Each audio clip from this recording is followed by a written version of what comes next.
We're done. We're on. All right. Hello, everyone. This is a little bit different from our lives. We're doing a recording because we're busy mums, and this is the best time for us to do this for this particular talk. So we've got another wonderful special guest, and she's an old friend of mine, and her name is Amber Graham, and she's from Amber Graham Coaching, and she coaches women, mainly women, and she is like a transformation coach of like your self-identity, mindset, life kind of coach. You know, she covers a lot of areas. So we're just going to have a little chat to Amber today about a whole bunch of stuff. We're just going to roll with it. We're going to be talking mainly about self-identity in women and how that changes through our life at different ages and different stages. And also we will talk a little bit about why women are so reluctant to make change until they like quite a few people wait till they've like hit rock bottom and they're in the, you know, life is really bad until they decide to take action and make the change, whereas we probably should discuss why that is and why they don't make the change before the volcano erupts. So Amber, I'll leave it over to you and let you introduce yourself and tell us a bit more about you. Oh, well, thank you for having me. Yes, so I'm a transformational coach, and in a nutshell, I work with women and looking at their self-identity, their self-beliefs, and how that can enhance and be developed to live a life that is filled with joy and filled with purpose. That sounds good. So yes, we tend to fall into the trap, I think, a little bit of running through life and running through the emotions instead of actually stopping and being and living the life that we actually want. Yes. Yeah. So do you want to tell us, start by telling us a little bit of your background and how you came to do this and what led you to doing this? Sure. So it's actually when I met you about 6 or 7 years ago. I was going through quite a hard time in my life. I had 2 young children and one who was very sick at the time. And my marriage was on the rocks, very close to divorce, knocking on the door. And I was the absolute epitome of being a victim. So life was happening to me. Nothing was my fault. Everybody should be acting the way that I think they should be acting. And it was, I didn't actually take any responsibility. So my marriage did go down and my stress levels went up until a fabulous family member, actually, my amazing sister, said to me, look in the mirror. What is going on? If you want this change to happen, look at yourself first and how can you tune up? And so that started the journey of actually looking at, I started with communication. So if I wanted change, how was I going to tune up differently in the way that I communicated to others?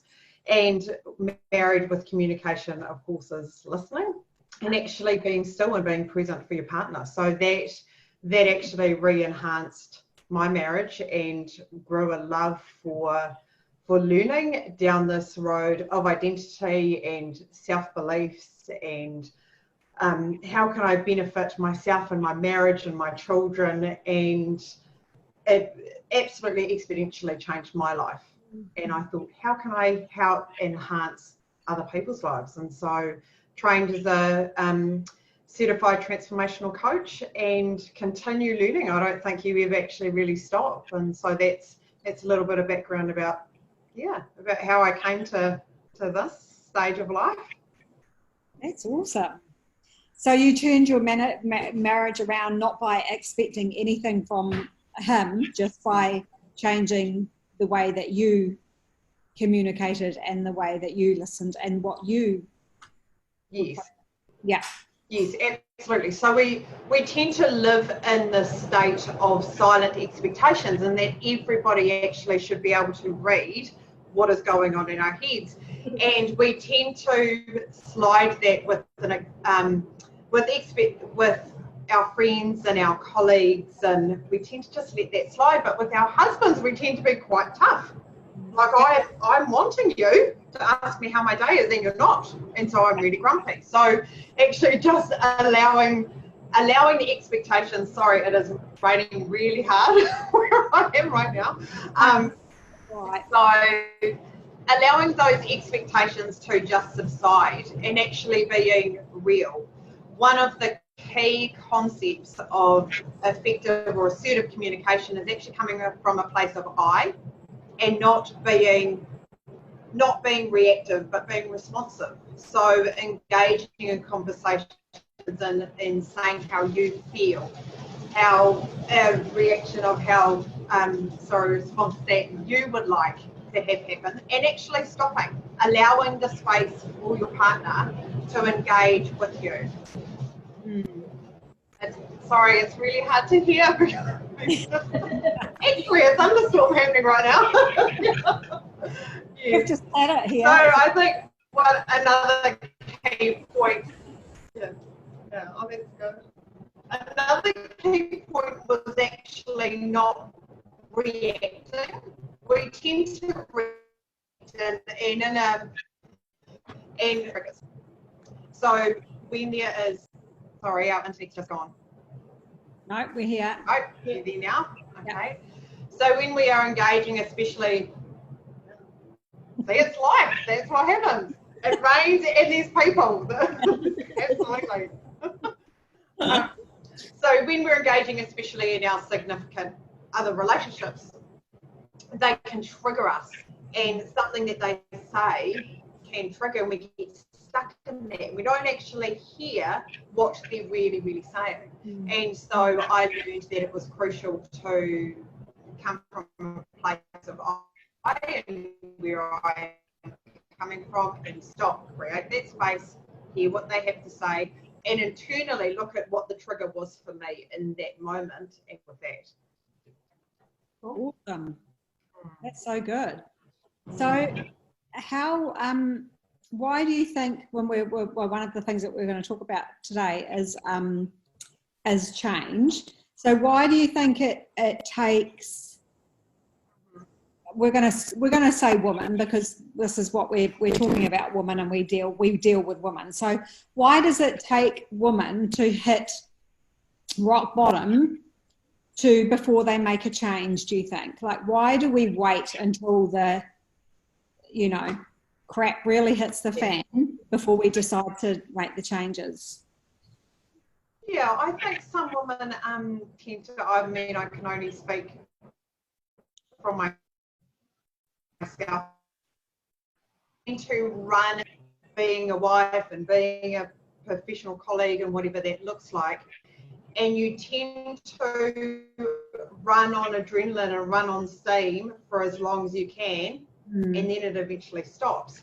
So I'm interpreting what you're saying is rock bottom to be that our physical body will actually stop, or something will go out of place. So it will actually be our marriage, it will be our work, or our children, or something will shift out of alignment of our current state, that then it actually shines a light on, oh, this is actually not really what I want.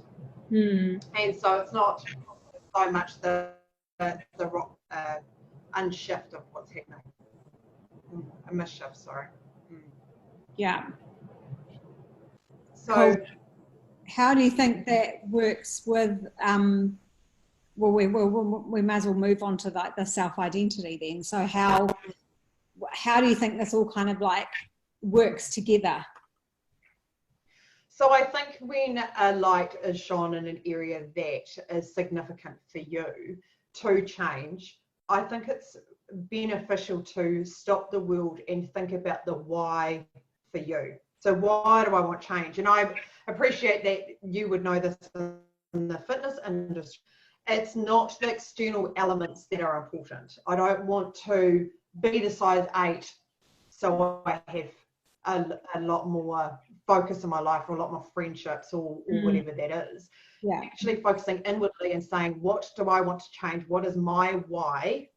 And who do I need to be to achieve that? So we often run on of having something, and then I'll be able to do this, and then I'll have this. And so mine was when I have more money, what I'll do is I'll get a babysitter, and then I'll be able to have date night. And you just in the system, and it's never going to be enough. It's never going to fill the void.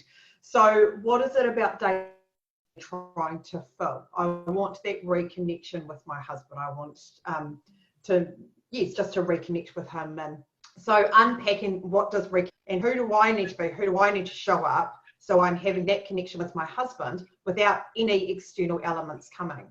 So, I mean, that was just an example of a relationship, but it can be for anything. It can be yelling at children. It can, which we've all done, all the high stresses. It can be I'm wanting more success in my leadership role in your professional life, anything, but it's looking inwards and understanding who do I need to be? How do I need to show up? So then I can do the action, so then I can have the end result that I actually wanted. Okay. So Sarah, you had like a couple of questions around this. Well, I find the whole thing about self-identity really interesting, because as you said, we go to women, we kind of, it's almost like a spiral. We kind of go through these periods in our life where we have to reevaluate ourselves. So whether that's like for me, I know when I first became a mum, I felt like I'd lost my identity, and I had a beautiful quote that I can't remember through menopausal memory, but it was about trying to find who you are in this space of who you used to be and who you're going to become. Because I wasn't Sarah Brenchy anymore. I was just Molly's mum, and I was just Henry's mum, and it was kind of, well, who am I? What does that mean? Who am I now? And who do I really want to become? And I kind of feel like going through perimenopause into menopause, it's almost like there's another opportunity. And I know Brené Brown talks about menopause as being like a shake from the universe that says, okay, you've had your life, now you've got another opportunity. So all the things you haven't done, you still got another 20, 30, 40 years in front of you to get that done. This is your opportunity. And I think a lot of women get stuck again, particularly now, because they're frightened about, well, who am I going to be? Am I going to be, like, we think of menopause as being an old lady. And yet 50-year-olds, 60-year-olds, they're not old. That's not old, but we kind of link in menopause with age and being old. But actually, to me, it's like it's a new phase of life where, for a lot of us, our kids are now kind of getting older, and eventually all kind of leave, hopefully. And then we've got another opportunity to do the things that maybe we didn't do. And so I'm just wondering about, are there any tips you could give to women who maybe feel that they have lost their identity and they don't know who they are, and they are frightened about the next, phase of their life? Yeah, that's a good question. Yeah, it's I think change and unknown is actually the uncertainty. I always remember my mum saying that there's a golden window of when your children are old enough to be independent or to leave home, and your parents are not sick enough to be dependent on you. Yes. So there is a golden window where you can just be you again. And if you've been in a space where you haven't been you for so long, that can be unknown and a time of uncertainty. Yeah. So I think a suggestion could be in that is actually thinking again, what do I want right now in this new era of my life, and how can I achieve that? It's always a great way to start with the end goal first and actually work your way backwards. Yeah. And always remembering that that actually, without sounding very cliche, you literally can have the world. You can do really whatever you want. It's the self-limitations that we put on ourselves, actually, and also external elements and the judgment that some people may have on our life and what we should be doing. Living a life of shoulds is never going to take you further. It's living a life of I could be and I want to be doing, possibly, if that answers your question. Actually, made a good point. I wonder about what you comment on that, is that, I mean, I bang on about throughout the ladies in our program about this idea that we can actually create our life, we can create a reality, that this idea that life happens to us is not true. We create where we are now is because of the things that we've done over the last couple of years or yesterday or whatever. What we're doing today will create our future. But I know a lot of women get into a position where they don't see that. They think that they've got those self-limiting beliefs where they just think life sucks or life's hard or this is just the way it is.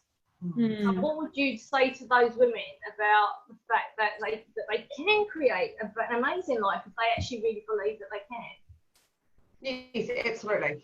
So everything that we are comes from our thoughts. And so our thoughts then drive our beliefs then drive our actions, and our actions are what we do think, how we think and how we feel, and how we act in everyday life. So if you change your thought habits, then you can actually have really whatever you want. So it is quite fashionable almost to be stuck. I'm stuck. I don't have enough money. I don't have enough time. I don't have enough A, B, and C. Where you can actually create that. I think, I don't want to put words in your mouth, Andrea, but years ago, I believe that you said that there's always enough time to find a period of the day where you can exercise. And I remember thinking, oh, really? I've got these young kids. I don't have 30 minutes to exercise. You do, because you don't choose to watch that program at night, so you can go to bed 30 minutes earlier and wake up. So whatever you decide to do, there is actually optimal time to change your thinking, which changes your beliefs, which changes your actions and the way that you think, act, and feel. Yes, so it's actually just stopping the world again and actually really resonating what is important for me at this time and what do I actually want, and then that creates a platform for where you can grow.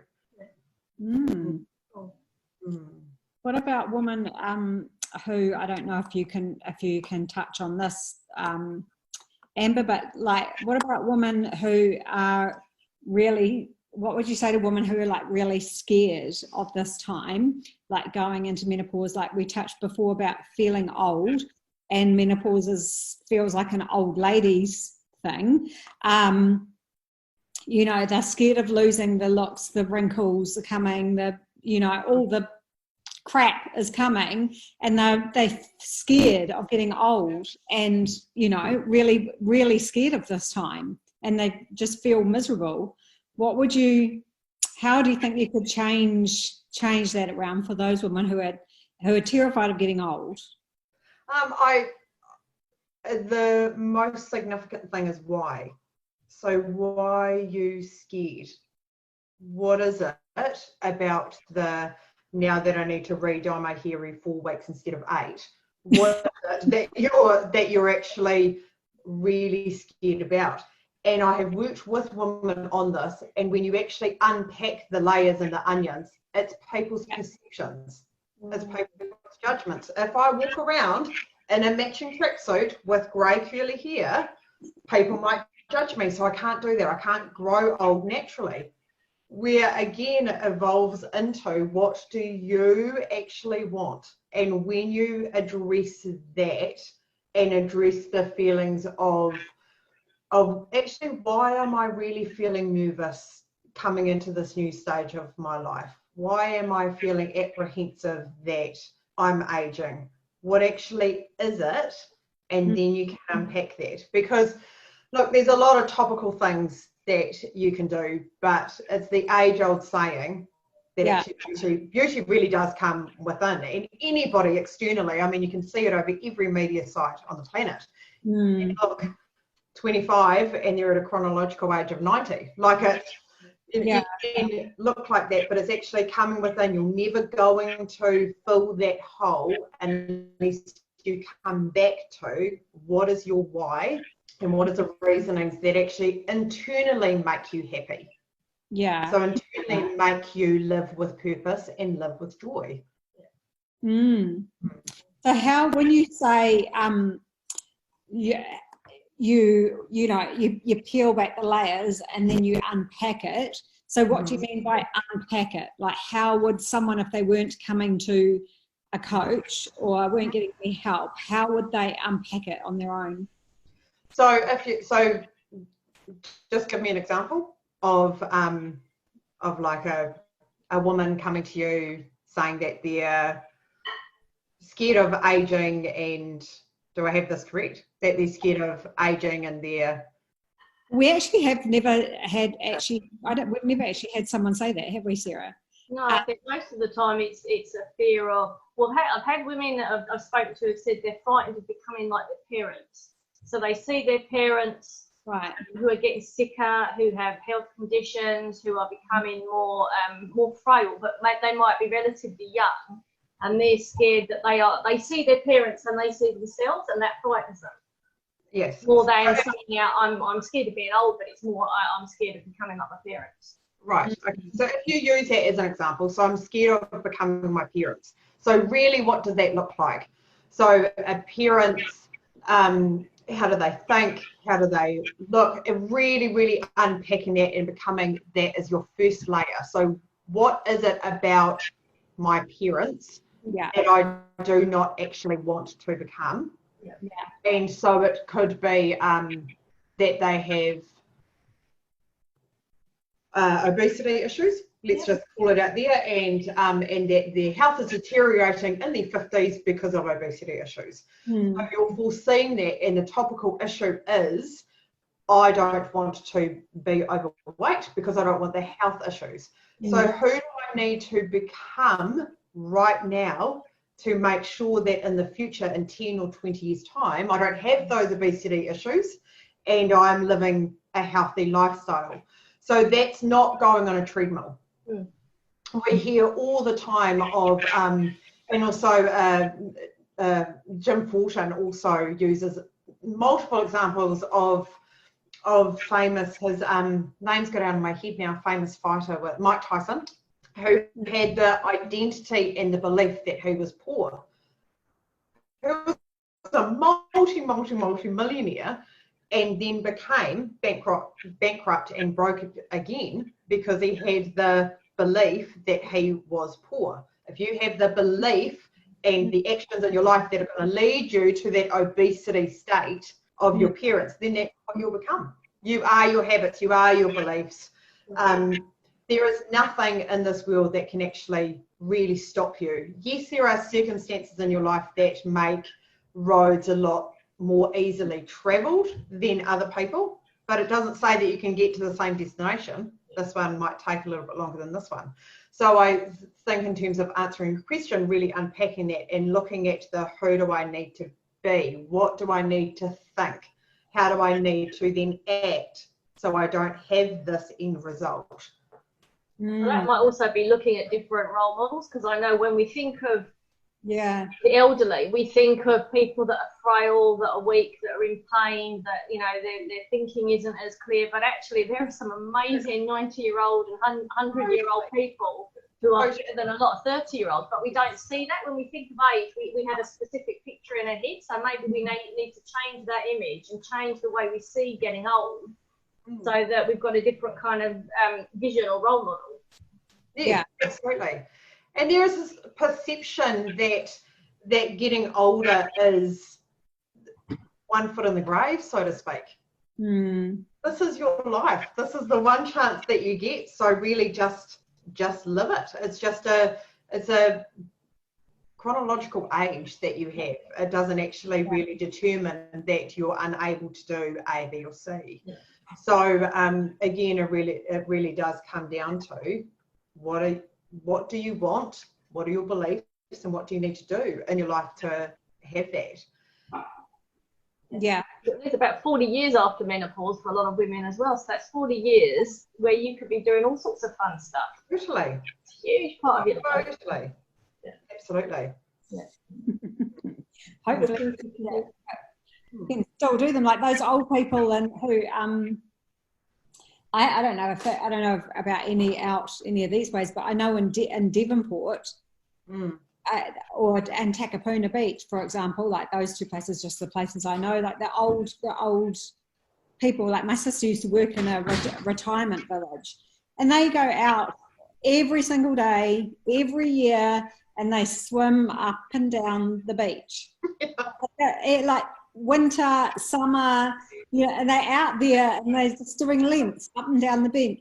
These old people, and like they're really old. Some of these people, and it's like, wow, oh my God. It's so inspirational. Not that I want to do that. I was going to say inspirational from standing on the beach, but I'm not going there. The only thing I can think of as an example at the moment, but I don't want to do that. It's not my goal. Age hasn't stopped them from doing it, because I certainly, I have family members I can think of that it's almost like they become the caricature of an old person. And yet I've got other family members who are actually older that are really young at heart, and you never know they're in their 80s. So it's really about what's in your head. That's 100% what it is. It is what is in your head. Yeah. Yeah. I do have some friends who are, because obviously we're all around the same age. I do have some friends who are they're not, no one's experiencing any of kind of like the perimenopause kind of stuff, but they are like, oh God, maybe I should get some Botox. Maybe I should start thinking of getting some Botox, or, worrying about the physical aging, what comes physically, because I suppose they've just, it's a scary time for some people, that physical, the physical wrinkles and the, things dropping and, gaining weight and all that kind of stuff. It's, that never used to be there before. And what about those people who are same thing, same principle applies to everybody? Same principle, yeah. Absolutely. It applies to everybody, every age, every thinking soul. It just is coming back to that what is telling you that it's scary right now, and in the privacy of yourself, actually really answering those questions. So why do I need Botox? Now, if it is because I want to look the best person that I can possibly be, going well, actually any answer is fine. It's just really being comfortable with your why, because then you can hold your head up high, so to speak, and go, absolutely, I'm 98 and getting Botox every second week and dyeing my hair, and I am swimming that beach of Tacoma and I look fabulous. And it's not that, no, I don't. It's really evident when people go, have you had something done? No. And it's that culture of I need to grow gracefully and as I age. But nobody does. Everybody dyes their hair and everybody is aging. And so, so it's actually just, absolutely. And again, that comes to understanding of people's you choosing to let, and coming from a place of you, what is important for you, and coming from a place I think it's making conscious choices. So you've made the choice, you know why you've made that choice as well, rather than going through life making unconscious choices or not knowing why you feel the way you do. Absolutely. Just making, just being purposeful, actually, in every action that you do. And now is, you've probably heard it a million times before, but now the last 4 or 5 weeks really is the reset button. And actually, you now have a really big opportunity. It's like New Year's Eve all over again, to actually really live the life that you really want. And yes, we fall into that trap of, but I've got to earn money. I've got to live in my house. Do you have to? Because in the last 4 weeks, it's absolutely been proven to us that nothing is permanent. So we were on the streets and locked in our houses within, I'm not talking about political stuff right now, but within 48 hours. So clearly, within 2 days, you absolutely changed the way that you lived, changed the way you operated, changed the way you thought about things. So that can be done in a positive manner. But I think constantly looking at I want to, aim for high purpose, joy, positive being. Because if you get stuck in that muddy water, in that pit continuously, you're just going to get stuck in it. You're never. Yeah. And yes, so I just think now's the time to really change and to make those changes. And like a lot of people have said, oh, I'm fine because my job is permanent, or I'm fine because my marriage is fine, or I'm fine because my kids are easy now because they're 11, 15, and I'm, so it's actually just nothing is permanent. Just live the life that you want, live with love, look at your reasonings of why, and go forward. That's awesome advice. I love that. That's great. Thank you, Amber. Yeah. No, absolutely fine. Anytime, ladies. Have any more questions for her, Sarah? No, I think that's actually been really, really good. Yeah. Yeah. It's been really helpful. I love the way you explain stuff. Like, it's like very, matter of fact. Yeah. Absolutely. That's the old school teacher in me, right? Like, then we do this, yeah. Yeah, no, it's great. That's great. That's awesome. And so, of course, I've had like 5 or 6 years to develop this way of thinking. It's not just as simple as, okay, quick, so what do you want to be? And then tomorrow morning you're going to wake up and everything's going to be fabulous. So that is through coaching. And I've had numerous coaches myself that actually you really unpack that. And then you work on the small little incremental little thing that week. And then you have a little gain, a little win, and you learn a little lesson, and you fall down. And I think that's the biggest key too, is to really celebrate the times that you fall. Look around you and go, why did I fall? What changes could I make? Instead of going, oh, I've fallen, that's it. Yeah, no, that's not for me. I'm giving up now. Thanks. You learn more from falling. I'm all Botox at age grade. Yeah. Can you come and coach my son? Yeah. I don't do teenagers, no. Maybe you should specialise in teenagers. Yeah. You will one day.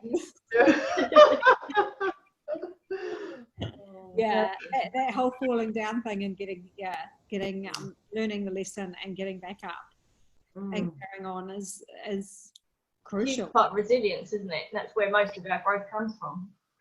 Yeah, Absolutely right.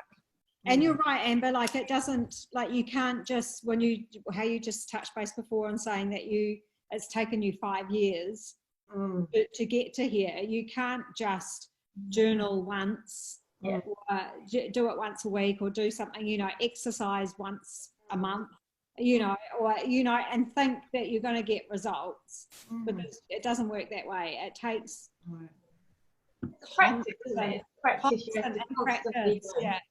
Consistently doing the work. And you said it was like an onion, so as soon as you take that outside layer, there's always another bloody layer underneath it. Also, it's never ending. Yes, absolutely. And building those new habits. Look, I mean, we're very quick to build the habits that give us that instant gratification. So on the Friday after school, we're going to get an ice cream because that's what we always do, because we've finished school for the week, and you go and get that ice cream. That's that instant gratification. Whereas at 6 a.m. I'm going to get up every morning and I'm going to go for a walk. Well, where's the gratification in that? It's cold and I don't want to do it. But long term, that is actually going to give you that gratification, where this is only going to give you unhealthy habits, actually. So it's really acknowledging that it's not a quick fix, and going through the emotion, high emotion thinking, and trying to reinvent your way of being. And it's absolutely, it's a process, but it's absolutely worthwhile. Yeah. Yeah. Perfect. Awesome. Where can people find you if they want to kind of talk to you or find out more about you? Where can they go? Oh, well, again, very original name, Amber Graham Coaching. So, yes, on Facebook, on Instagram or email, it's just hello@ambergrahamcoaching. as my email or on Facebook. Yes. And have you got a website, or is it Yes, Facebook? yes. And just again, Amber Graham Coaching. If you just stick with that, that's pretty much through everything. Yes. .co.nz or .com? .com. Yes. It doesn't. I always get like all like oh God, like when you're trying to find a name, like a name to name your program or a name to name your services, and you know, like Sarah knows, I'm always like, what's a cool name that we can, you know, I'm always trying to think up the like coolest name, and but it really does, like lots of people, when I've asked for feedback from people, most of them are just say, just bring it back down to keep it What it is. Yeah. Keep it simple and keep it and make it so people actually know what you're doing, what you actually do. So Amber Graham Coaching, they know you're a coach. You know, so yeah, it's that's another thing, because I'm always like, what's a really cool name? And I can never think of one. Yeah. But so don't your name is totally fine. Yeah. It's easy, right? It's easy. Without depleting minds, no. Yeah. Cool. Well, we'll put those links up, and when we share this around, when we're next week when we put this up. Perfect. Awesome. Oh, thank you so much, ladies. Thank you very much for your time. Really appreciate you coming to talk to us. Oh, anytime. Absolutely fine. Yeah, if we can think of another topic, or if you get a light bulb moment and you're like, oh, this would be. Maybe someone can put up on the comments if something's kind of made me think I want to know more about that. If they put that in the comments, and maybe that we can bring you back to talk about those. Yeah. That'd be awesome. Absolutely. Great. Oh. Hey. Well, have a good day. Thank you. Thanks. All right. Thanks, guys. Bye. See you later. Bye.